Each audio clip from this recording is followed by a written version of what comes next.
Ketika orang menyimpang, maka dia tidak disebut ahlus sunnah, disebut ahlul bid'ah wal furqah. Artinya orang-orang yang suka dengan bid'ah dan cinta perpecahan. Masing-masing hidup. Maka kita perlu belajar sunnah Nabi SAW. Apa sih artinya sunnah? Para ulama menjelaskan sunnah dalam istilah, para ulama menjelaskan dia sebagai lawannya bid'ah. Ketika dikatakan ini sunnah, lawannya makalah adalah bid'ah.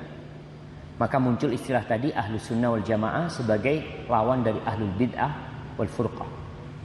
Dikatakan gerakan khawarij menyimpang dari sunnah.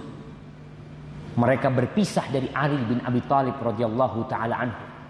Bahkan dia memerangi Ali bin Abi Thalib radhiyallahu taala, padahal mereka ahli ibadah. Mereka bunuh Ali bin Abi Thalib sebagai bentuk mendekatkan diri kepada Allah Subhanahu wa taala. Karena apa? Karena pemikiran bid'ah yang ada pada mereka. Baik. Yang kedua, yang dimaksud dengan sunnah adalah sebuah dalil setelah Al-Quranul Karim. Kalau kita bicara Quran, Quran dan sunnah. Nabi SAW bersabda, ya ummul qaum aqra'uhum li kitabillah. Hendaklah yang jadi imam itu adalah orang yang paling banyak hafalannya Al-Quranul Karim, kitabullah. Fa in kanu fil qiraati sawa, kalau bacaan mereka sama-sama 3 juz, ini 3 juz. Siapa yang jadi imam? Apakah yang paling tua? Apakah yang paling ganteng? Apakah yang paling apa? Tinggi jabatannya? Bukan. Nabi SAW mengatakan fa in kanu fil qiraati sawa fa'alamuhum bis sunnah. Maka yang jadi imam adalah orang yang paling ngerti sunnah, paling alim dengan sunnah.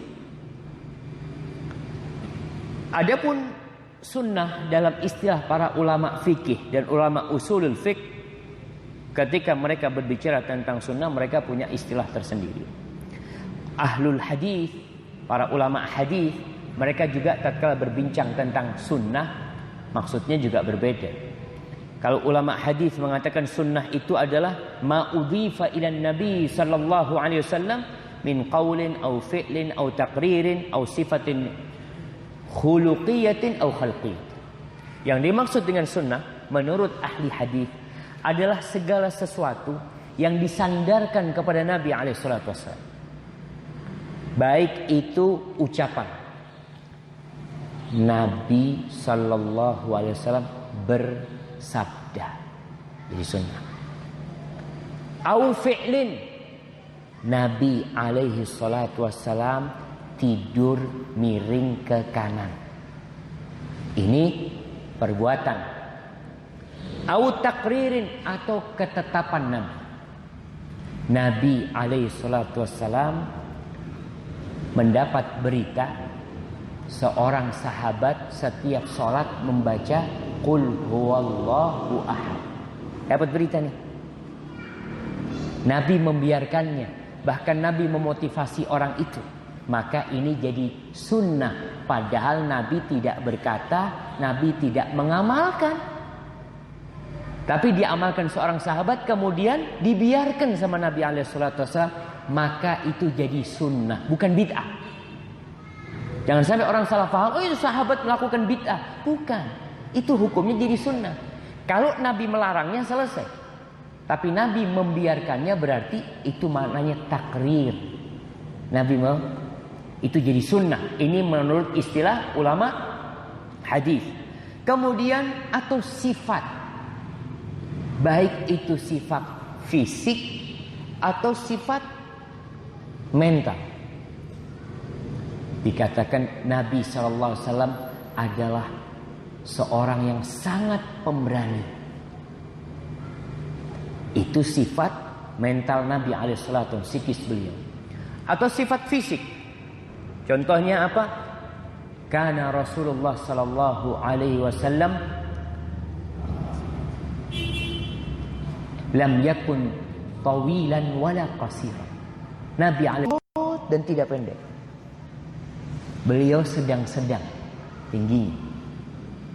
Nabi alaihissalam dikatakan mamanya tangannya beliau besar. Bagaimana model hidung Nabi alaihissalam, bagaimana jenggot Nabi alaihissalam, maka itu disebut sunnah. Ini istilah para ahli hadis. Adapun ahli usul, ulama-ulama usulul fiqh, maka sunnah menurut mereka kalau itu dalil berkaitan, usul fiqh mengatakan termasuk dalil adalah sunnah. Maka ini dimaksud apa? Mereka mengatakan segala sesuatu yang disandarkan kepada Nabi SAW, baik itu ucapan, perbuatan atau ketetapan. Bedanya sama ahli hadis. Ahli hadis memasukkan sifat Nabi kepada sunnah. Ini sunnah Nabi. Umpamanya, kenapa kok antum olahraga? Iya, ana tahu Nabi alaihissalam itu kekar badan. Jadi dia ingin mencontoh Nabi dari sisi sunnah ini. Itu sebenarnya tidak ada sisi hukumnya buat ulama usulul fiqh, sehingga mereka tidak memasukkan dalam sunnah yang sebagai dalil. Kemudian adapun ulama fikih, ketika berbicara tentang sunnah sebagai sebuah hukum, maka mereka mengatakan sunnah itu suatu perintah yang diperintahkan dalam agama, tapi yang tidak dituntut untuk benar-benar melaksanakan. Nggak melaksanakan nggak apa-apa. Maka mereka memasukkan masalah yang dianjurkan kepada sunnah. Umpamanya sholat qobliyah itu sunnah.